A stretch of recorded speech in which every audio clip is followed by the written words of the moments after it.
یسوع کون ہے؟ ہو سکتا ہے کہ آپ نے اس بارے میں بہت سے لوگوں کے خیالات سنے ہوں، لیکن کیا آپ نے وہ سنا ہے جو یسوع نے خود اپنے بارے میں کہا؟ زندگی کی روٹی۔ یوحنا 6:35 میں یسوع نے کہا، زندگی کی روٹی میں ہوں، جو میرے پاس آئے وہ ہرگز بھوکا نہ ہوگا، اور جو مجھ پر ایمان لائے وہ کبھی پیاسا نہ ہوگا۔ زندگی کی روٹی انسان کی زندگی کی فراہمی بننے کے لیے خوراک کی صورت میں مسیح ہے۔ بائبل بھوک سے متعلق انسانی غیر مطمئن حالت یعنی خالی پن کی طرف اشارہ کرتی ہے۔ انسانی غیر مطمئن حالت کی ضرورت کو پورا کرنے کے لیے خوراک کی ضرورت ہے۔ یوں جب بھی آپ یسوع کو بطور زندگی چھوتے ہیں، آپ فوراً تسلی پاتے ہیں۔ دنیا کا نور۔ یوحنا 8:12 میں یسوع نے کہا، دنیا کا نور میں ہوں، جو میری پیروی کرے گا وہ اندھیرے میں نہ چلے گا بلکہ زندگی کا نور پائے گا۔ زندگی کا نور انسان کے اندر زندگی کا احساس ہوتا ہے، جو انسان میں چمکتا ہے، انسان کو گناہ سے چھڑاتا ہے۔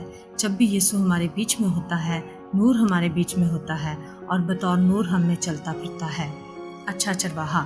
یوحنا 10:10-11 میں یسوع نے کہا، میں اس لیے آیا کہ وہ زندگی پائیں اور کثرت سے پائیں۔ اچھا چرواہا میں ہوں۔ اچھا چرواہا بھیڑوں کے لیے اپنی جان دیتا ہے۔ خداوند نے اپنی جان کو، جو اس کی انسانی زندگی ہے، اپنی بھیڑوں کی نجات کی تکمیل کے لیے حوالے کر دیا، تاکہ وہ اس کی زندگی یعنی ابدی الہی زندگی میں شریک ہو سکیں، جس سے وہ چرواہے کی حیثیت سے اس کے ماتحت ایک کلا بن سکتے ہیں۔ قیامت اور زندگی۔ یوحنا 11:25 میں یسوع نے کہا، قیامت اور زندگی تو میں ہوں، جو مجھ پر ایمان لاتا ہے گو وہ مر جائے تو بھی زندہ رہے گا۔ یہاں پر قیامت سے مراد جی اٹھنا ہے۔ قیامت زندگی سے اعلیٰ ہے۔ بذات خود زندگی صرف موجود رہ سکتی ہے، لیکن قیامت ہر قسم کے حملوں کا سامنا کرتی ہے، حتیٰ کہ موت کے حملے کا بھی سامنا کرتی ہے۔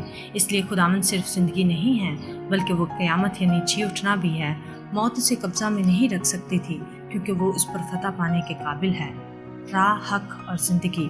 یوحنا 14:6 میں یسوع نے کہا کہ راہ، حق اور زندگی میں ہوں، کوئی میرے وسیلہ کے بغیر باپ کے پاس نہیں آتا۔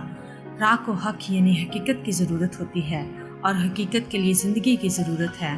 خداوند خود ہمارے لیے زندگی ہے۔ یہ زندگی حقیقت کو ہم تک لاتی ہے، اور حقیقت راہ بن جاتی ہے، جو ہمیں خدا باپ کی شادمانی میں داخل کرتی ہے۔ انگور کا درخت۔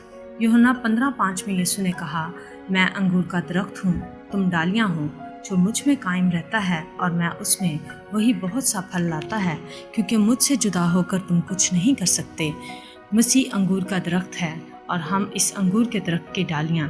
اس سے واضح طور پر اشارہ ملتا ہے کہ ہم مسیح میں شامل ہیں، یعنی اس کا حصہ ہیں۔ یہ کتنا شاندار ہے!